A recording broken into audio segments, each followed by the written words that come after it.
Hi, and welcome to the Sit Down with Suzanne podcast. I am your host, Suzanne. Welcome to the show. Well, who am I?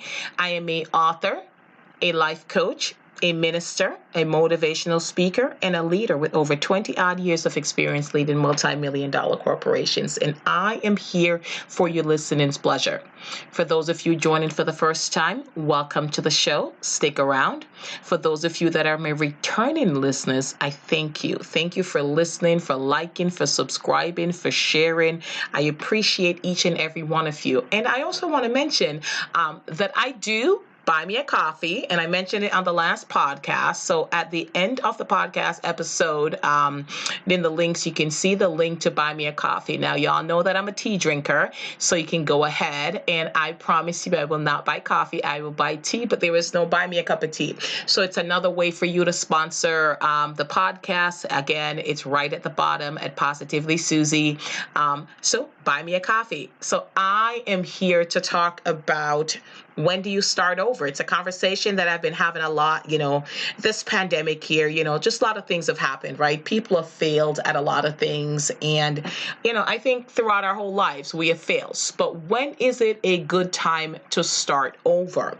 And I do believe that failure is a part of life. Failure is expected. I feel that you learn a lot from failing that you don't learn when you succeed. So you learn, what steps to take. You learn of alternatives and things like that, and you fail. So you definitely will not do it that way again. It's not a fluke. So nothing wrong with winning, right? I am a big fan of winning. I'm a big fan of winners. I think of somebody like Michael Jordan, who I think is the greatest player of all time. And, when my husband and I just started dating, I was very obsessed with Michael Jordan. Had his poster, his picture, and everything all over my wall. My husband knew that I was a big Michael Jordan fan, but he has spoken of it. He has failed many, many times. There's many shots that he did not take, but you know what? He learned and he worked hard. So if you fail at something, it is not the end of the world. It is not the end of life as you know it. But a lot of time people struggle to start something up again once they've failed at it. So this podcast is about when is it a good time to start over? When? A lot of times we'll say, let's wait for this day to start over, right? And we do it all the time too, with even when we're not starting over, when you're just starting something. We say, let's wait till the start of the new week. Let's wait till the start of the new month, the new year. Because, there's always those big New Year's resolution. But by the end of January, most resolutions are gone, right? We wait for a big event because we feel that gives it some significance and that will succeed. But what if we just decide to start something on a random Tuesday? You decide, okay, right where I am, right now, I'm going to start over. I failed at this, but this failure does not define me. I am going to start this over right now. And I don't have to wait for something big. And, starting over from a failure can sometimes be very tough. And I think that setting a specific time to say we're going to start it over, it gives us some measure of control, right? And everything that I talk about on this podcast, this is something that I've lived through, I have experienced, I have coached somebody through, I've mentioned that I'm a life coach. So it's something that I've, worked with someone. So setting that specific time gives us that measure of control, right? But here's one of the things about setting a specific time. We're also able to push that time and we procrastinate, right? Because we're like, next week, and then we push it for the following week because there's always something that's going to pop up why we shouldn't start this thing, especially if we're coming back from a failure. But what if we decided right now, right where I am, I'm listening to this podcast, right?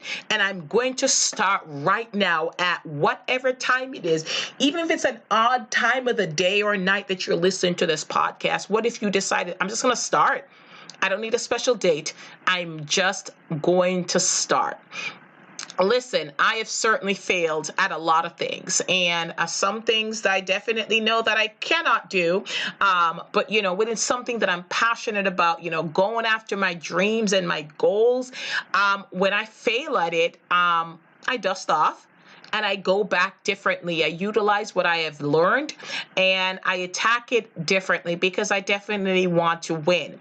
So a couple of things that I found that has given me success when I decided to start over. And I'm going to give you 3 questions. So I always say, if y'all could just grab a pen or a pencil and a piece of paper, or for those of you, technologically savvy folks, if you want to just grab your smartphone, I'm going to give you 3 things because I really want to make sure that you learn something from these podcast episodes. It's about fun, but it's also about teaching. It's about empowering, inspiring, motivating, right? Encouraging, all them things. So 3 things that I've asked myself and I found success when I started over from a failure. Number 1, what was I trying to accomplish? Because sometimes, let's be very honest, we're going after something and we don't really know what it is we wanted. We haven't clearly defined what we wanted. And I think that's why sometimes we also fail at things, because if we don't truly know what we're going after, how do we know that we have accomplished it or not? But we just kind of have that feeling, well, this is not really what I want, but you didn't really clearly define what you wanted. And you have to be very honest. Now, this is a conversation that you're having with yourself. So you have to be very honest, brutally honest even. What was it you were trying to accomplish? So that's the first question you ask yourself. The second question that you ask yourself is, why did you fail? Refer back to the first one. You have to be brutally honest. Why did you fail? What were your challenges? And you could find it simple as, well, I didn't clearly define what I wanted to accomplish, so that could be why I failed. But what were the challenges that you faced? What were your opportunities? And again, you have to be brutally honest, because understanding why you fail and what you failed at will help you do things differently when you start over. And number 3, do I want the same thing? So the thing that I failed at, do I want the same thing, or am I flexible enough to shift my goal?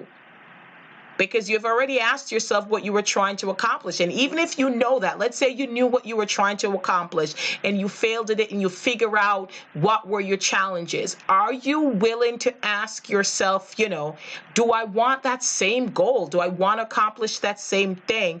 And am I flexible enough to shift my goal to something else? Because that might not be feasible. And I'm not saying that you can't accomplish what you want, but it might not be feasible at that time. So be flexible. What is my ultimate goal? What are you trying to accomplish? And when I have been brutally honest and asked myself and really tried to sit down and look at it objectively, I have stepped outside of my world and looked at it as an objective observer. That is how I am able to be honest, and that's how I'm able to answer these 3 questions and get the answer that I want. And this has guided me into starting over and guided me to success.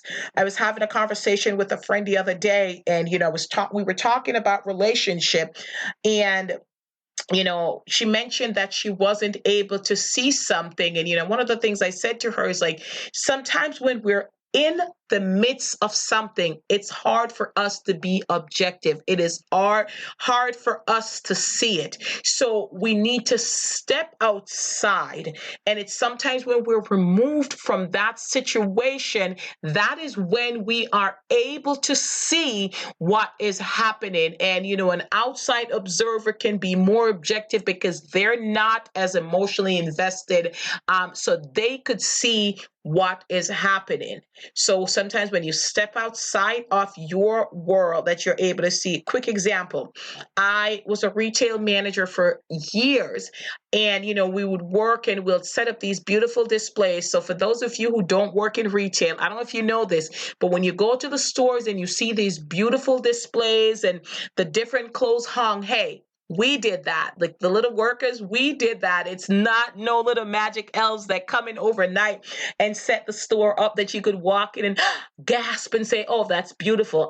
Baby, we did that. So But back to my point, when we were in the store setting it up and looking at it, it looked great because we were in the store, we were in the moment. And one of the things one of my district manager taught me, she was like, after you're done, give yourself a moment, step outside and look at it objectively. Look at it from the eyes of a customer. And that's when you see the little things that you could use to enhance the presentation. But at the moment inside, when we were done, based on our hard work and everything, we were satisfied. It was beautiful. But when we stepped outside the store and looked at it, that's how we were able to see the opportunities. So you've got to try to figure out how to step outside and look at it objectively, because you know what? Listen, you can do this by yourself. It's not like you have to have somebody with you. So you could be as brutally honest as you have to. Nobody has to know about the level of honesty that you have placed in this.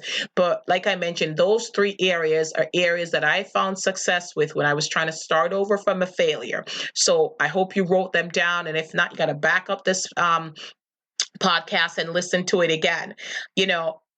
I'm not saying that it's going to be easy, because, sometimes we think that we need the right moment, we need the right place, we need the right circumstances. And, sometimes we do, but waiting on these things without creating it can hinder you from starting.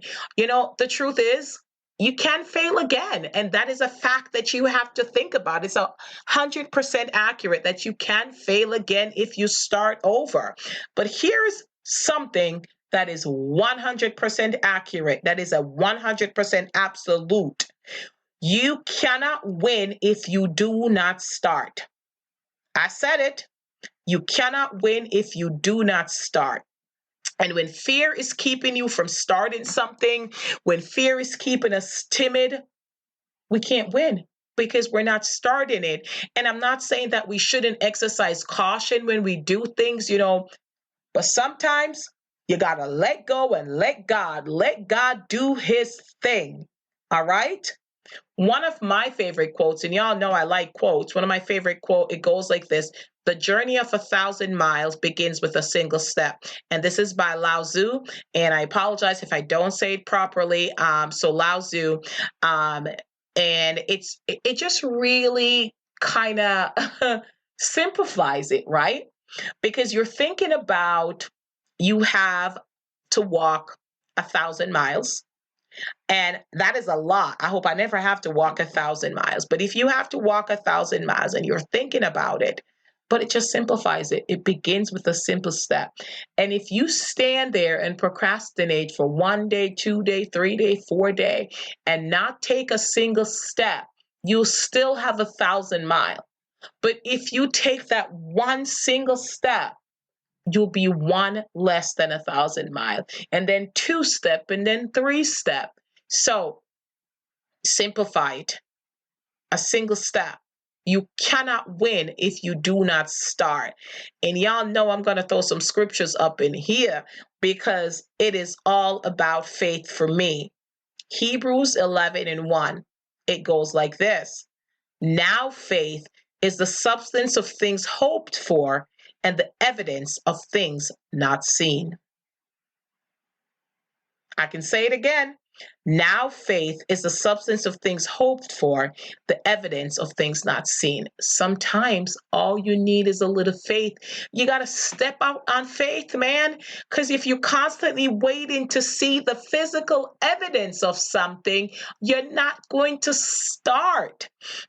And that's why sometimes I'm like, you know what, God, I'm trusting you to deliver. I'm going to do the work, but I'm going to start. And that's how I found success when I failed at something, or even when I'm looking to start something. I really try to be very honest. I'm a big fan of pro-con lists. Y'all know this, that, I'm a fan of pro-con lists. But listen, if there's something that you are trying to start, or something you're trying to start over, and you keep pushing the date back, you keep setting a date and you keep pushing it back, you might not realize this, but the more you're pushing it back, the more, you are setting a time and like just saying, you know what, next week, and then next week, and then the following week, you're setting yourself up for failure and you're making yourself more anxious. And you can make it seem impossible, but it is not impossible. So today, I want you to ask yourself these three questions. What is holding me back from starting today, right here, right now? And if it's something that's tangible, put it down. Is it finances? Is it resources? Is it whatever it is? Put it down, work it out. Number two, what is the worst thing that can happen? And one of the worst things that could happen is you could fail. Okay, you fail. Colonel Sanders chicken KFC, he was turned down so many times, but one person said yes. And all you need is that one yes. And number three, ask yourself this: what if I don't fail? And a lot of times, people are honestly more afraid of success than they are of failure. And, because they're thinking, they haven't really wrapped their mind around what happens if I win. What happens if I succeed at this? They are planning to go after it. They're excited at what's going to happen once they do achieve what they're trying to achieve. But what do you do if you set out to accomplish something and then you accomplish it? It is terrifying. And I think a lot of times that makes us hesitant from starting. That makes us hesitant from going forward. So find out what it is that's holding you back. Be very, very honest and start today. Start now. Don't wait for the big day. Don't wait for a big moment. Don't wait for all that fanfare. Do what you've got to do to win. I promise you, it gets easier. The journey of 1,000 miles begins with a single step. So take that first step today. And if it begins with you jotting down those three questions I mentioned in the beginning to get you started, go ahead and do it, because I absolutely believe that once you start, you can and you will win. All right, that's it from me. So for those of you who are struggling with starting over, good luck. I am rooting for you. Shoot me an email at Suzanne@positively.Suzanne.com, so I know what you're looking at, what you're going after, whether you're starting a school, you're starting business, you're starting your fitness journey, whatever it is. I'd love to hear from you. Don't forget to listen to the podcast, like, share, subscribe, do all of that. Don't forget to buy me a coffee at Buy Me a Coffee, and the link will be in the bottom of the podcast information. The Sit Down with Suzanne podcast is available on all major podcasting directory. It's on Apple, it's on Amazon Music, it's on Pandora, iHeart, Stitcher, Google Podcast. There's so many different areas that you can listen to the podcast. So I encourage you to go ahead and listen. And until next time, this is Suzanne signing off.